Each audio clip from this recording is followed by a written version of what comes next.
Hit record.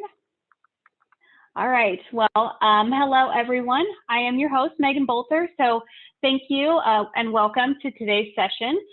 We have representatives from Mohawk Industries and SAP partner My Supply Chain Group, or MSCG for short. So for today's discussion, our event speakers will answer questions and openly share and discuss Mohawk's transformation and journey from a reactive to a proactive supply chain. So before we kick off today's discussion, I do want to remind you that we are recording the event and it will be available on demand afterwards. I'll go ahead and send it out. And then also, this is an interactive forum. So like Lauren said, you'll see that we made everyone a panelist, so you can hop on camera and ask questions along the way. If you'd rather use the raise hand feature or the Q&A feature of Zoom, that's fine, and then we'll answer in real time. So whichever you prefer, but please remember that this is a conversational virtual event. So our discussion will be much more valuable with questions and interactions from the audience. So without further ado, I'd like to introduce our guests and our moderator. So our first guest is Bill Bowers. He is the VP of Information Systems and Flooring Segment CIO at Mohawk Industries. So having been part of the Mohawk family for 27 years, Bill began his tenure in 1994 working in the area in the rug manufacturing while attending college. Today, Bill is the leader of that IS team for one of Mohawk's 3 segments and is responsible for overall strategy and management of information systems for Mohawk Flooring North America. So we're super excited to have you join the discussion today, Bill. Thanks for having me, Megan. Awesome. All right, next we welcome Neil Patel to the conversation. He is one of the founders and managing partners at MSCG. Neil's logistics, warehousing, and distribution experience spans nearly 2 decades, and he is a thought leader in the supply chain industry. As managing partner of MSCG for their execution team, Mr. Patel is focused on delivering and branding the My Supply Chain Group name while delivering extraordinary results and success to all MSCG clients. So thanks for being here today, Neil. Including for Bill Bowers. That's right. There you go. That's right. Thanks for having me. Awesome. Next, we have Naren Ganjiti. He is also a co-founder and managing partner at MSCG. So as one of those, Naren brings a wealth of knowledge and experience with over 20 years in supply chain planning. Today, he is focused on leading IBP, APO, and Ariba practices at MSCG, leading sales cycles, solution delivery management, as well as ongoing support for customer satisfaction. So Naren, thanks for joining the discussion today. Thanks for having me, and great being here. Awesome. So we also have something exciting for the attendees today. MSCG has graciously offered a free supply chain discovery workshop. So in this 2-hour workshop, you will have the opportunity to sit down with supply chain experts from MSCG to review your organization's current planning and warehouse process. And they'll also provide guidance, recommendations, and a roadmap to achieve your organization's supply chain planning goals. So really great offer. Thank you, MSCG. We'll choose a winner at the end, and it will be chosen at random by myself. Must be present to win, so make sure you stay with us, and we'll draw at the end of the session. So awesome, thank you. We also have Lauren Reinhardt. She's the COO and co-founder here at Ascensource.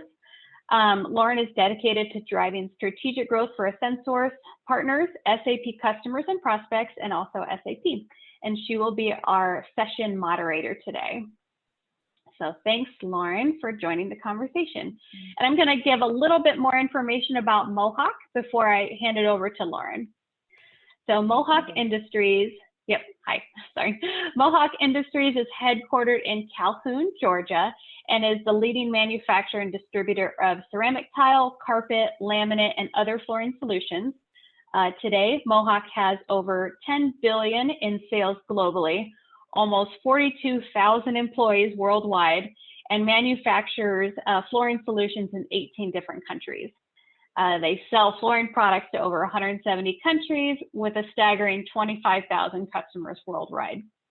So I brought all these numbers because they're really impressive. They're truly impressive. And if you think of them from a supply chain perspective, I can only imagine that there are so many different pain points and challenges that the Mohawk team has had to address and overcome to achieve these.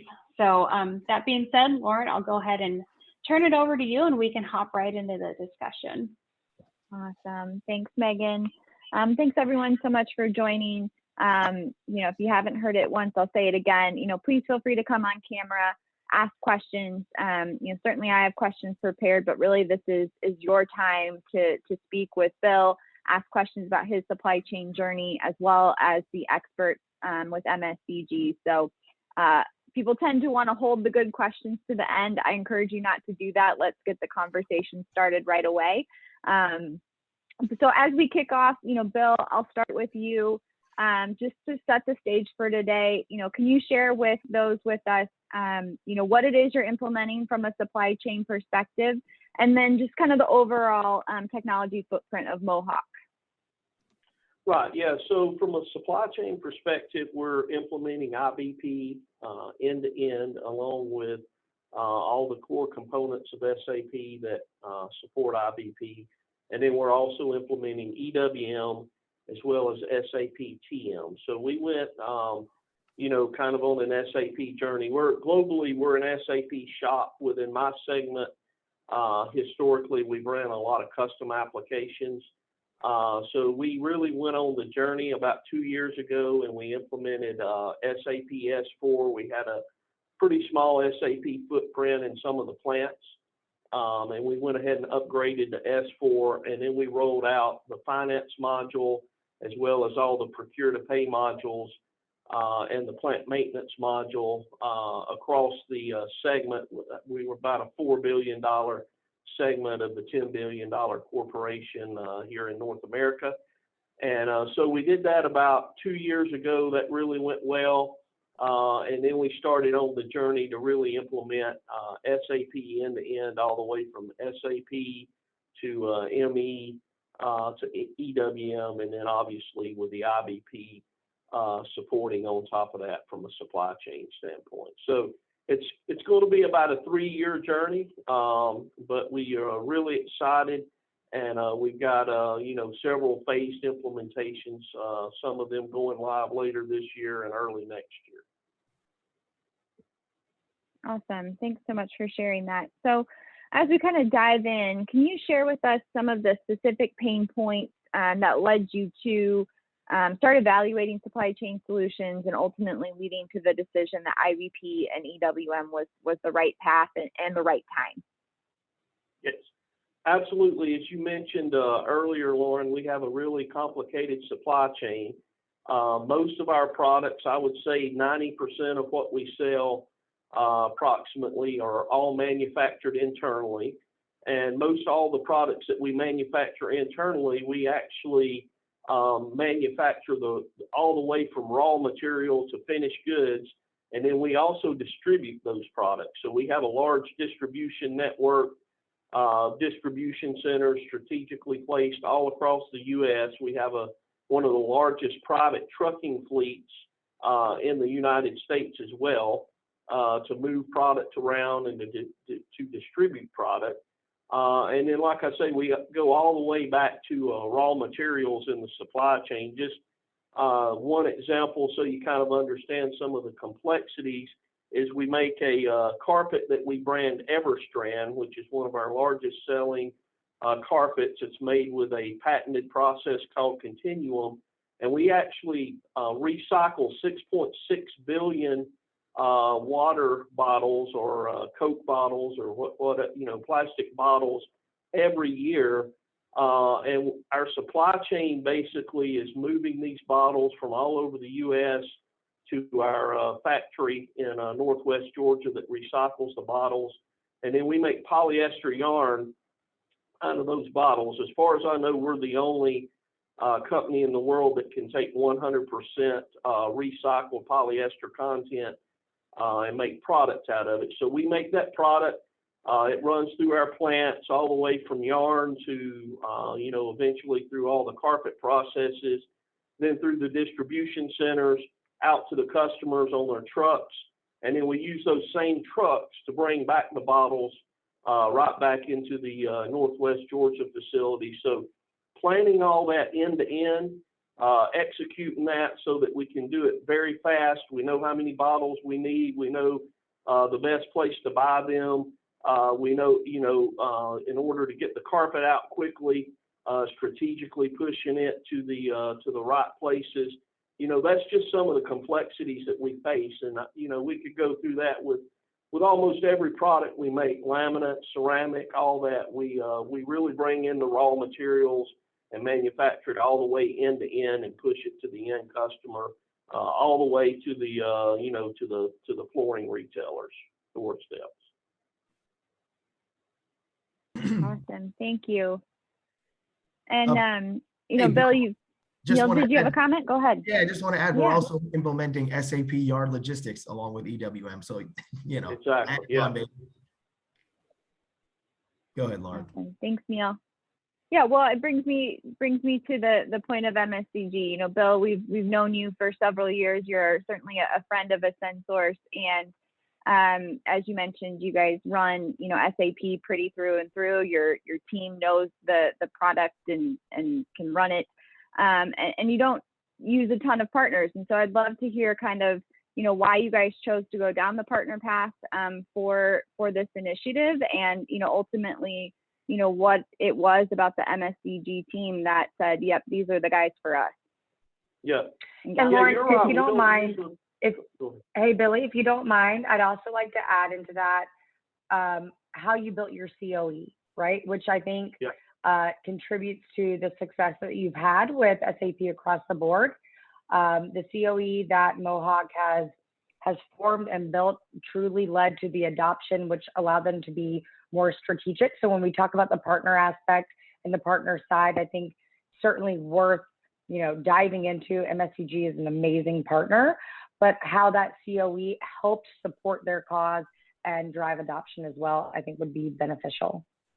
Yeah, absolutely, Courtney. I'll cover both of those. So we to Lauren's point, we don't use a lot of the what I would call big five consulting firms to come in and do everything end to end. Not saying that's a bad approach. A lot of companies have a lot of success with that approach. But what we really like to do is we have built out a very strong internal SAP Center of Excellence, we call it. And we really have experts on each of the modules and leaders that really know SAP inside and out and have a lot of experience implementing it.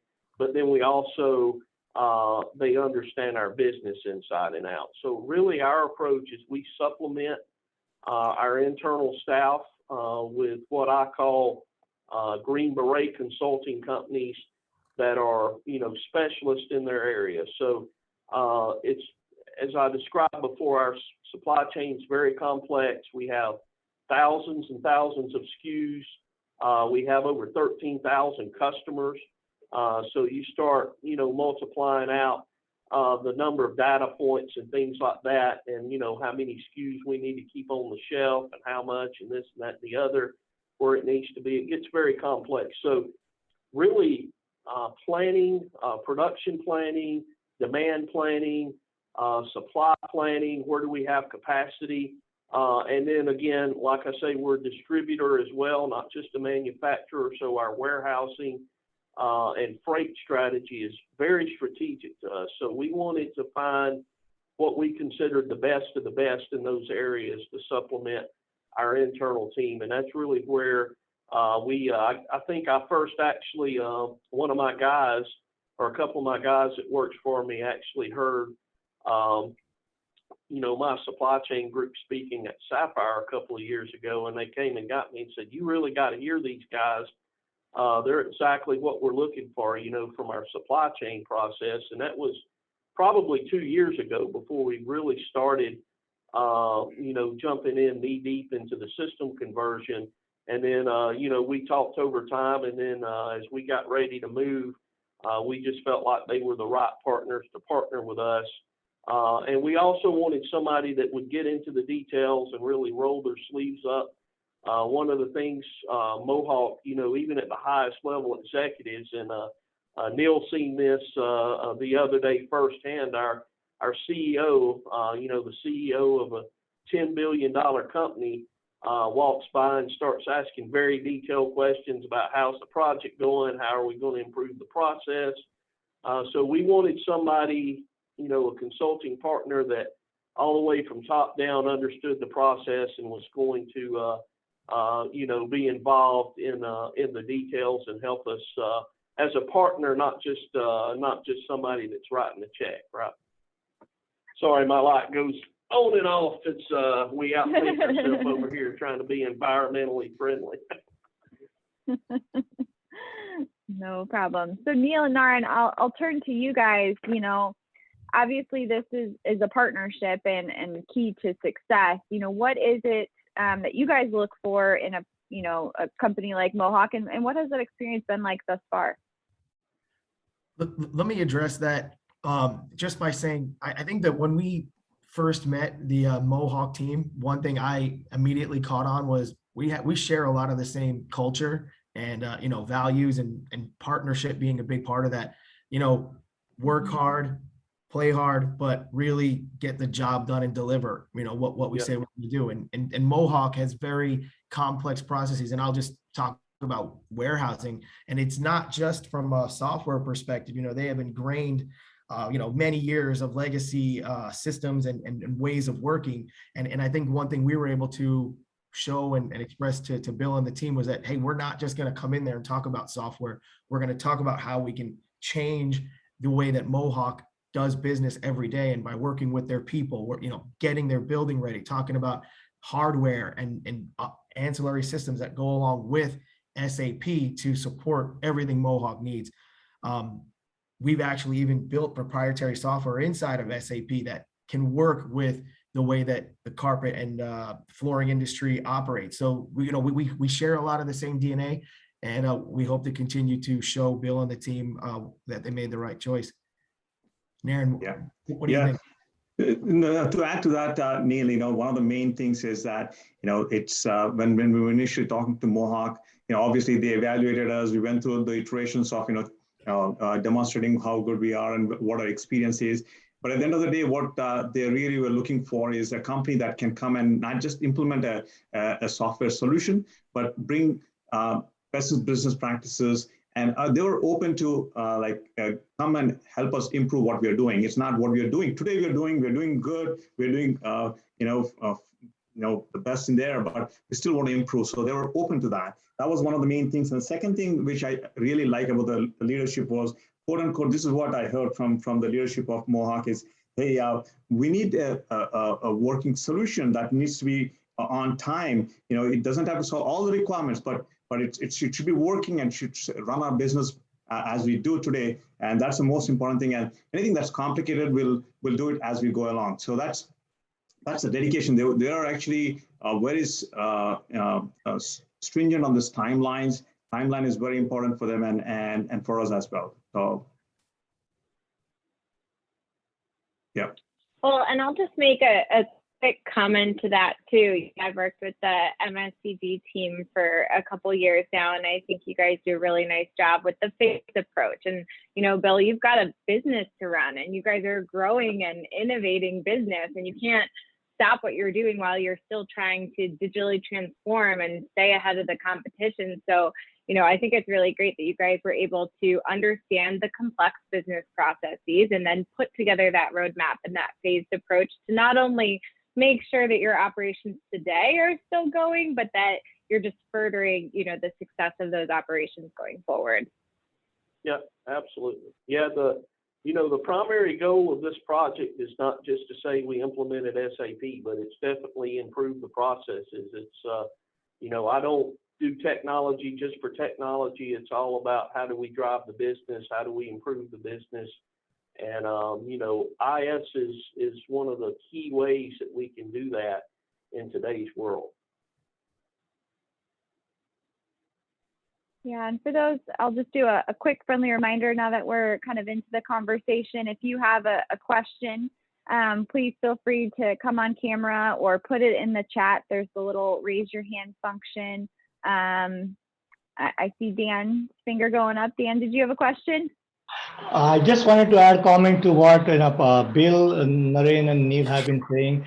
One of the best ways to ensure that the project succeed is never to think of it as a tool project or a solution project, but think of it as a business transformation enabled with supply chain excellence.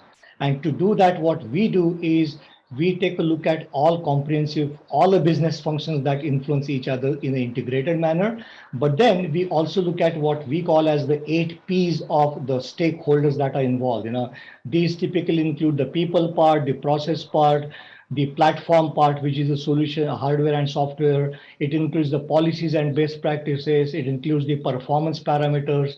It includes master and transaction data. So it is, in the end, we know very well that the clients are not going to judge us only based on how good the plane is that we put together. They are going to judge us based on how effectively they are able to fly that plane. So our focus is always on enabling the overall comprehensive change, not just the tool being developed. We don't want the situation of the operation is successful, the patient is dead. So that's something we are always very aware of. Yeah, Dan, that's a very good point. One of the things that I really worried about as we do this transformation is, we have all these distribution centers, and most of them run 24/7, or some of them do, because we're shipping, wide open, picking wide open. And that's one of the things that really impressed me when I talked to my supply chain group, is the fact that, they don't just come in and do the software, but they have a very good way of setting up a test within the distribution centers versus, back at the corporate office. And then they have a very good method of training and in supporting the rollout, because you're exactly right. We can implement the best software in the world, but if the people don't understand the process and they don't know how to use it, then it will definitely fail 100% of the time. I've got scar tissue to prove that from some past implementations. Brian, I'll call on you. You raised your hand. Yeah, I do. Thanks, Bill. On behalf of SAP, my employer, thank you for using all of our software. My question is about you talked about success of the project. I'm curious, are you measuring that? Is there a tangible process that you're reporting back to? How are you reporting success? Yeah, we don't have an exact way of measuring it, but it's very clear to me from my leadership that every SAP go live we want to go in and we want to have what we call a smooth implementation, meaning very minimal disruption. And I've had to manage expectation obviously around that. You're not going to implement a large rollout without some disruption. But just a good example, we went live in one of our biggest plants with your ME product about 2 months ago. And we literally had, training, weeks and weeks of training beforehand. I think we trained about 200 people. This is a very large plant. And we had 24/7 support there. We had business, what we call subject matter experts that were kind of first line support. We had all the TIS people there because the plant runs 24/7. And literally, the president of that division, our LVT division, told me, he said, this is the smoothest system rollout I've ever been a part of. And I literally don't think you even impacted our plant other than the cutover, which was about, a day and a half cutover by 1 hour. And so I thought that was, to me, it's, can we get the software in? Can we run the plant? Is it as efficient or more efficient than it was? And to me, that was, while there's no exact measurement, if you get a business guy telling you that after a rollout, to me, you did a pretty good job there. We even planned the cutover. We waited and did the cutover when they needed to do, a lot of PM work on some of the machines. So we we almost had zero impact because they were going to do PM work anyway during the cutover time. So you really got to think through all that and plan it, and minimal impact to the business, I guess, to sum it up, is what I would consider success. So maybe one quick follow-up there. It was talked about coming from a custom or a homegrown shop to now more standardized or packaged software. What drove that change, or why was that? Is it just, hey, we've got to update, we've got to come technically current, or is somebody driving a specific outcome that you were tasked with delivering? Well, that's a very good question. So, I saw from my CIO hat that eventually this technology, I'm not going to be able to find people to work on it. I'm already kind of getting to that spot. And when I do find people that maybe know the language or the technology, because the system is so customized, it takes 9 months for anybody to even know, how does the system work and that kind of. So you can't go find somebody like with SAP that already knows SAP and just needs to learn a little bit about your business to make it work. So, that was one of the driving factors. But the other driving factor is just the amount of time that it takes to change the business processes when you have all this custom stuff that's kind of a big spider web. And I actually, today we were talking about how we're going to do pricing in SD. And we literally kind of went through and outlined out all the pricing last week on the spreadsheet, and the pricing conditions, and this top customer gets this discount and this and that and the other. And I was able to show our executive team within a day a pilot demo of all that configured on SAP, because we're trying to keep it as standard as possible, and how fast we could do that versus if we had to go, write all that stuff custom. So really just the speed of change, because our business changes so fast, and, a dying technology is what drove it. But it took a lot of convincing, because like I say, our senior leadership team, they're definitely involved in the details, and they definitely are not going to make any investment unless there's a payback. So we did a lot of pre-work, with top level management before we ever started this project. Hey, let me just I would say if you don't have that buy-in up front, you're definitely going to fail. I think that's one of the key things if you're going on a big ERP transformation. You absolutely have to get buy-in from the very top. Thank you. Bill, I was going to add, when we met with your CEO, he challenged us to challenge all of the Mohawk employees. Why do they do certain things? Challenge the way they do business. And I know that's not a tangible way to measure success, but the question was, what does success look like? And I think that part of our responsibility as an IT team with Mohawk is to challenge the way that Mohawk is doing business and get them back to best practices and standards. And we want you to do that. I think that's, rather than just bringing in a consultant that says yes to everything, we want a partner that challenges and pushes back. Our CEO has told me 1,000 times probably, he goes in to look at a problem or a business or a system, assuming everything's messed up and we need to fix everything. And that's literally the way, a lot of us have been trained to look at things to try to improve things. Yeah, and I think that, kind of goes hand in hand with change management. Has that been a significant challenge, in this project, going from a system that, was homegrown, that you've been using for, 20, 30 years? How has that process been, and how are you managing that?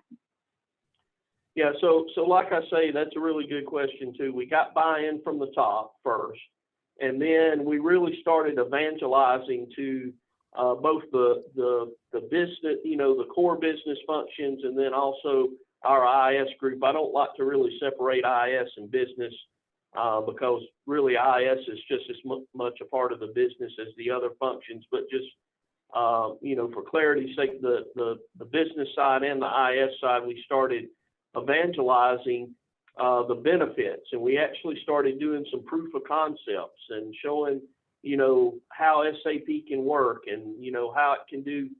We took our top 10 actually before we ever started the project, what we thought were very complex processes that, a lot of people thought, well, SAP would never be able to do that. And we demonstrated this is how we can do it in SAP, or we can't do it in SAP and we're going to have some customizations, outside of SAP to do it. And we got everyone comfortable that, hey, this can really work, because we definitely had a lot of naysayers.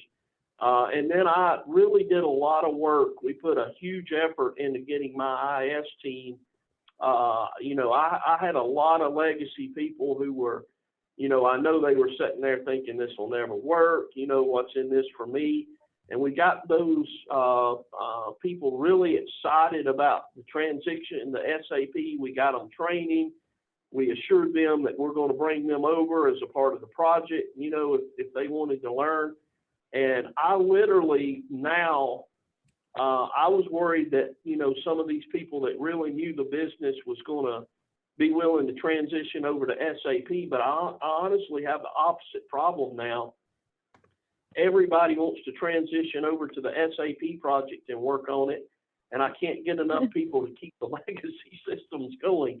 So, I guess that's a good problem to have, but I think we really did a good job selling the benefits of SAP and making this an exciting project. And I think, Neil and Naran can speak to that, but I think, even our outside consultants can see the excitement, both in the business and IS about what's going on with the project.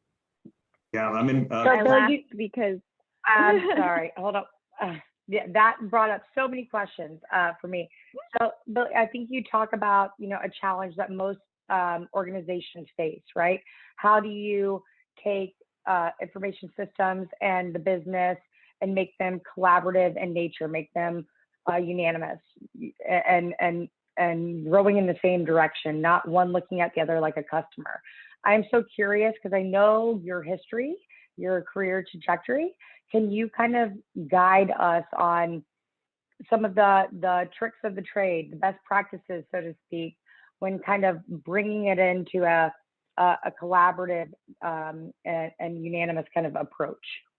Yeah, very good question. Well, first of all, I think you have to understand the business, and you have to not just be IS, but all my leadership team knows that when we're in meetings with the top level guys, we don't just talk technology and we don't talk just IS stuff, but we're able to talk about the business.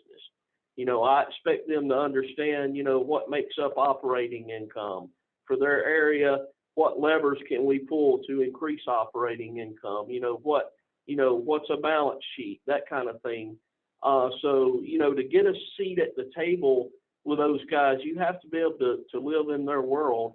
And then at that point, once you win their confidence and they understand you're there to try to help them and you understand their world, you can start talking to them about how we can leverage technology and how technology can really improve the business. I've been really lucky recently, though, because to be honest, our segment president, he understands the value of technology, and it's not a hard sell to him to understand. He comes from an SAP background, and he understands the value of an integrated system and what it can do. But you really have to live in their world, and they have to respect you to get a seat at the table. We also look at it, we put our SAP team together. We call the project CREST. So our CREST team is really a combination of each business function, IS, and we pull people out of the business to be 100% on the team. That's all they do. And we don't look at it IS and business. We look at it as this is the CREST team. Everybody's incentive goals are all aligned around, we got to implement on time. We've got to deliver value. So everybody has the same goals on the team, and there's not a whole lot of, this, I'm going to do this because it supports my goal and the other person's doing that. Everybody's aligned, and we did that intentionally before we ever started the project. Love it. here, let me add to that a little bit of, so in this business transformation, actually what I've noticed, and I've heard this from the leadership, their goal is to provide flexibility to the end customer. In this huge shift that is happening in today's world, the customer can actually order in different shapes, sizes, or quantities, or they can order through any different channels. You can be retail or online or e-commerce, or reducing the lead time to the end customer fulfillment. That's a key thing that they want. So to achieve all of these things in this complex world that we are in now, you need to go through this digital transformation. And that is their focus. They've been actually focusing on that transformation. And if companies are not on this, they're going to miss the boat. And that's what I see at Mohawk, is that they want to move. They have a lot of legacy, and Bill himself actually has developed a lot of, what I came to know recently was he actually did really build some of these legacy, complicated legacy systems on his own. So he knows the inside out of the systems. And coming from that background, Bill, including the rest of the leadership, actually understand that they need to now move into the newer technologies, which can actually provide better solutions than trying to still rely on this old school technology. Yep. Great. So Jenna, I'll turn to you. I know you had a question. Hi, yeah, Bill, this is for you, and thank you for your time and expertise today. My question is, how important has it been for you to work with a consulting partner that understands your industry in addition to the process? I think that's very important. I can't, obviously, we're an SAP shop, so the software is important, but SAP is very complicated, and there's so many options. And, as you're building these things out, there are certain things where if you take a decision, you're kind of, you have to live with that decision. There's other decisions in SAP. You can take a decision, and that's easy to change down the road. So, really having a consulting partner that can tell you, am I about to go off the cliff here? Because sometimes, particularly with legacy systems and resources that know how those systems work, we have to constantly remind them, hey, things may not work exactly the same, but SAP does the same thing, but it's going to do it this way. And if you don't do it SAP's way here, you're going to run off a cliff. And that's where we really lean toward our consulting partners.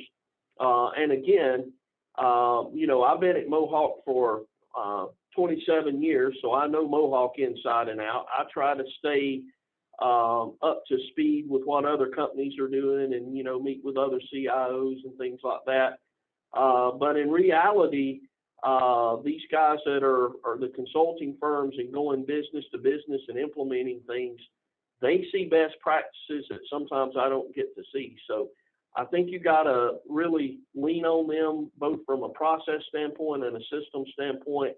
And you got to get the right people that will help you drive and partner things versus just, some consulting companies will let you run off the cliff, and that's just more money for them fixing it. So you have to be careful there. Absolutely. Neil or Naren, anything to add before we go to our next question? There was one. Dan, go ahead. Yeah, just a quick addition. I could not agree more with what Bill said. Of course, we bring the expertise from within that industry vertical. The other thing we always take pride in is, because we have been working in about 12, 15 different industry verticals, we actually try to promote cross-fertilization of ideas or best practices across industry verticals. Because let's face it, sometimes some industry verticals, take technology, for example, probably embraces e-commerce quicker than some others. So helping other leaders in other industry verticals realize that some of the policies and best practices from other industry verticals can be just as relevant for you to create a new competitive edge within your vertical becomes very crucial. And we see our role as helping clients understand the implications of our value of why we could be doing things differently, more efficiently. And in the end, most clients are very open to hearing new ideas. Yeah, the one thing I was going to add, Bill brought it up, just the cohesion between the business and IS team. You can rarely, or I'll say it a different way, we typically run into environments where that is not the case. So more often than not, we're stuck in the middle between IT and the business, and it becomes very challenging to row the boat in the same direction. So it's refreshing to see here at Mohawk that we have everybody on board, because it really allows us to do our job much better and guide and lead. So we're excited about that, and you know, congratulations to Bill for being able to pull that off. It's not easy. I can imagine. And Reese, you had a question? Hello, yes, I did. This is Reese Duro. My question's for Bill. Earlier you mentioned that you had started realizing, you know, okay, we're not going to be able to find enough people to man these legacy systems. It takes a long time to bring new hires up to speed on this. Just a few things that you had noticed that led you to start looking into these solutions. I was curious about whether there was a specific tipping point that you saw, like whether there was a specific event that occurred, or whether there was just one too many errors that you found in one of your supply chains that you said, okay, enough's enough, we need to find a new system. Yeah, I wouldn't say there was a specific thing. You know, we've been looking at this for a while, but I did run into one of the things that definitely convinced me, a situation where we wanted to do, you know, some pretty major work on the system to make some improvements to help the business. And, you know, I went out to, you know, I had really just enough people to kind of keep the lights on with the systems and do just a little bit of work. And I went out to try to, you know, hire people either full-time or bring in consultants. And, you know, even though I knew that technology well, and I knew a lot of people in that technology and that kind of thing, I really wasn't able to beef up. Even though I had budget to beef up staff to get this done, I was able to get about 30 to 40% of the staff that I had planned to beef up. And, you know, I really realized at that point, listen, we can't sustain this, because as we want to try to help the business and drive improvements, yeah, we can keep the lights on for a few more years.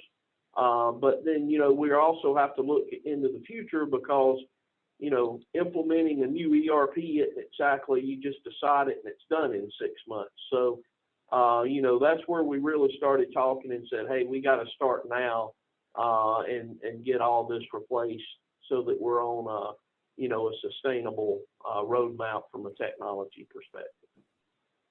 Awesome, thank you. Yeah, it sounds like you guys got ahead of it a little sooner than other companies. Bill, don't get upset at me for telling this. Reese, this isn't a tipping point, but, you know, early on we were talking about, you know, the legacy environment and what you can do in that system. And so currently you can pick an order and you can actually take that product and put it on another order, you know, pretty easily in their current legacy environment. So it's not a tipping point, but there are definitely some things that can be improved upon. And so yeah, I think that can lead to a lot of yeah, well, the other thing too, one of the things, you know, we started out really as a carpet company. When I first started, we were primarily a carpet company, and all of our systems are optimized around roll goods. And while we still do a lot of roll goods, what really is consumer preference now is more, you know, the hard surface and things like that. So our CEO was very strategic and saw that and started buying companies and building plants to do hard surface and things like that. But Neil's exactly right. If you look at picking pallets and all that kind of stuff, we're definitely suboptimal with our systems today because we took a carpet system and tried to make a you know, piece goods system out of it. So we'll get a lot of improvements just you know, just from that. And right now, you know, hard surface globally for Mohawk is probably 2/3 of the business versus, you know, we started out as 100% a carpet company. Wow. Okay. Thank you. That's interesting. I didn't know that. Yeah. Bill, I've got one for you. You've accomplished a lot here, but what's next? we're going to get our roadmap executed. Like I say, it's going to be about 2 to 3 years out before we fully can retire our legacy systems. We also, at the same time, are implementing a lot of front end systems, some of that SAP as well. So not a part of the supply chain project, but we're also implementing, we're actually rolling out as I speak to our Salesforce SAP CRM. We're about halfway done with that, and we'll have it completely done by the end of next month. We're also rolling out SAP Commerce Cloud. We already have that for our customers where they can go place their own orders, pay their invoices, things like that. And we're upgrading that and putting some enhancements in. And then a lot of things around, marketing. We don't sell direct to consumers, but we do want to try to market to consumers when they go into the flooring retail stores versus the retailer pointing them to what they want to buy. They're coming in asking for Mohawk and things like that. So a lot of fun stuff on the, on the front end digital side that's outside of the core ERP. But I'm sure once we get done with our core ERP project, we'll be looking at other things and what's next. But we've been planning this for a long time, and we're really going to focus on hitting the ball out of the park on the projects that we've already got approved for now. But that's a good question. I don't know if he can handle any more, to be quite honest. He's got we've got a lot of stuff. That's why I kind of laughed. We've it took us a long time to really get a lot of these big projects approved, but now that we've got them approved, we literally have a small army of people working through these things. Great. We have about 10 minutes left. So certainly if anyone has any questions specific, we're happy to answer them. So please feel free to raise your hand or put it in the chat. But Bill, any challenges thus far, or any kind of lessons learned that you think would be beneficial for those joining us today? Well, I think it's really important to plan up front and kind of put a roadmap together, understand how you're going to roll it out and in what order you're going to roll it out. And we felt like we did a really good job of that. But then just don't be surprised when you get into it. Things are going to change. So you have to be a little bit, while you have a plan, sometimes you have to change that plan up a little bit. Neil and Duran know we just recently changed our rollout order slightly, and but as you get into the projects, you learn more. So I would just say, don't be too headstrong that you made a plan and you can't deviate, because as you learn, you make a little better decisions down the road, I would say. Yeah, I think they say the best laid out plans are written in pencil, not pen, right? So you got to be able to. I like Mike Tyson's words. Everybody has a plan until they get punched in the jaw. Yeah, it's happened a couple times already, hasn't it? Exactly. Yeah. Actually, Madhu throws some good right hands. Yeah. Dan, go ahead. You got a question or comment? Just a quick addition. If you just look at the list of initiatives that Bill talked about, and it's been a very amazing, a lot of initiatives happening over a 2-3 year time period. And, I guess the timing could not have been better. And I have the same message for others as well. All of us, every single industry vertical is going through massive disruptions that we could not have anticipated 2 years ago.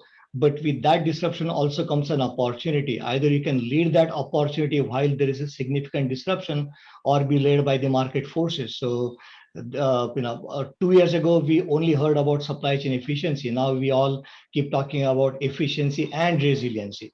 And these kinds of trend shifts are going to be remaining there for the next few years to come. So don't feel that 6 months or a year later, we will go back to the good old days. The definition of good old days has already changed. So if you have things that need to be addressed, there is no better time than to get going right away.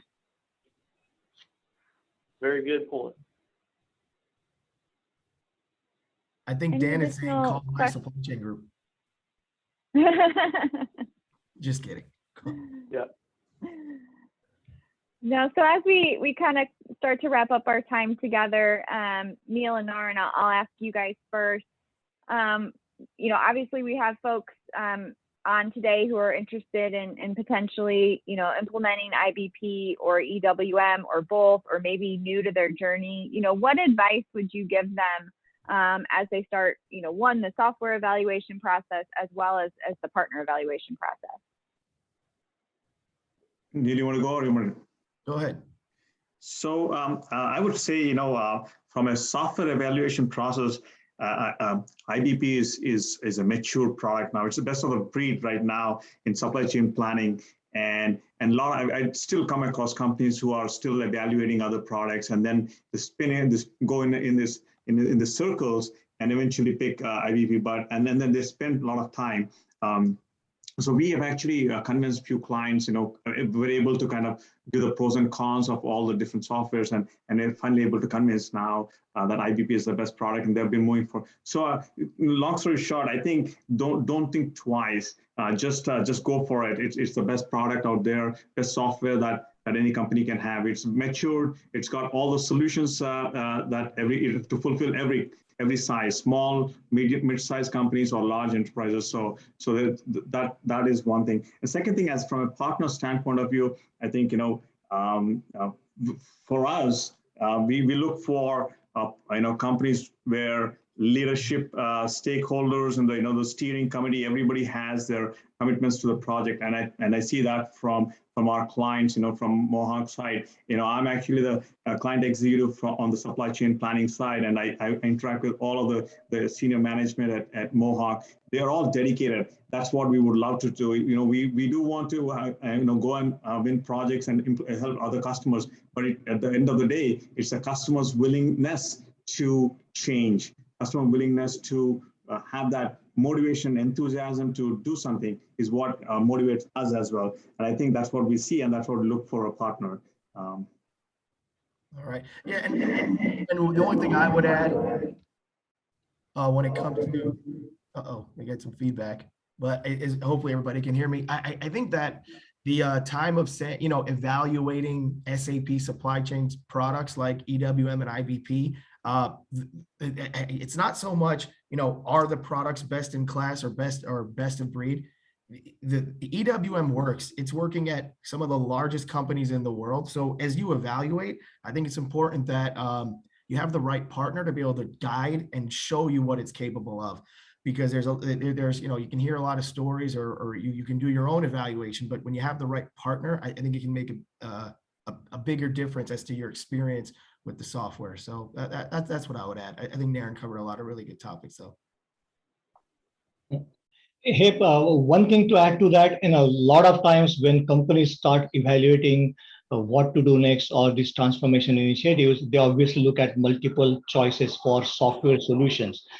Don't fall for some of the bells and whistles that get hyped up by other solutions. And the reason I'm saying this is, for those of us who remember the pre-cloud solutions, some of the other solutions and names like Managistics or I2 come to mind, were hyped up, but today we are not even talking about them because integration in the end turns out to be their Achilles heel.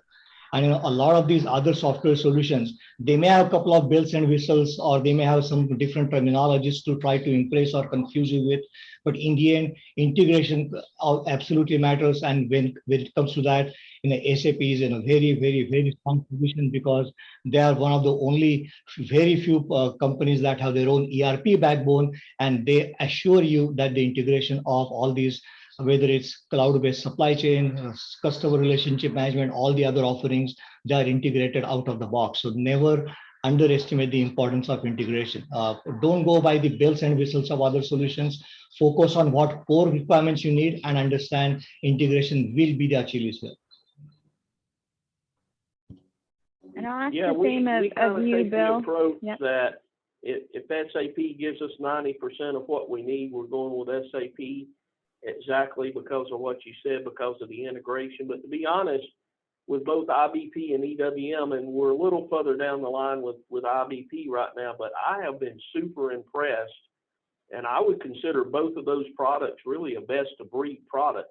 I would use them anyway, just because of the integration, but it's amazing some of the capabilities in IBP. If you haven't checked it out, for sure you should check that out if you're looking at a supply chain tool.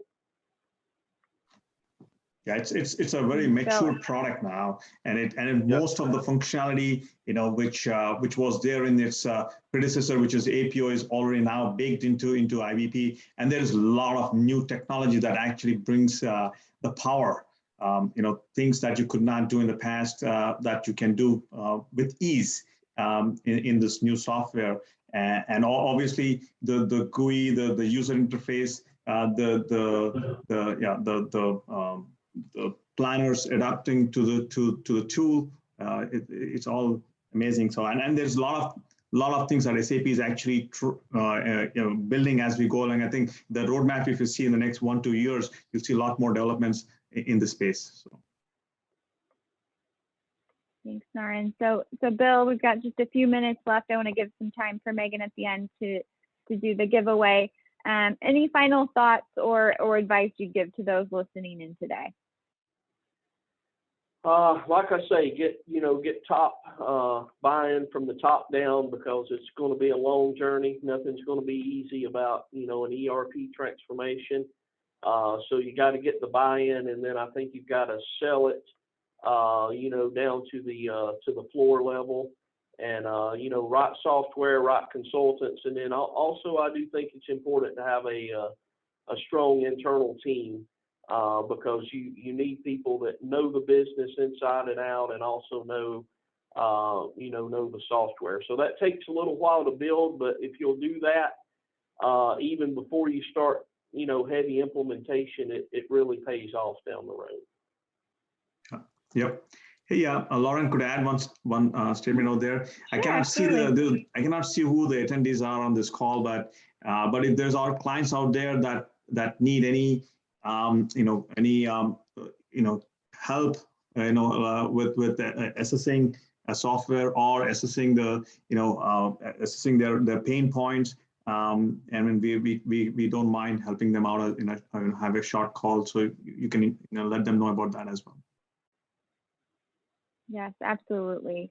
So I'll pass it back here to Megan, but thank you, Bill, Naren, and Neil, and the MSCG team for joining us today, and for everyone who took time out of their day to jump on. We appreciate it. Certainly happy to facilitate, any introductions.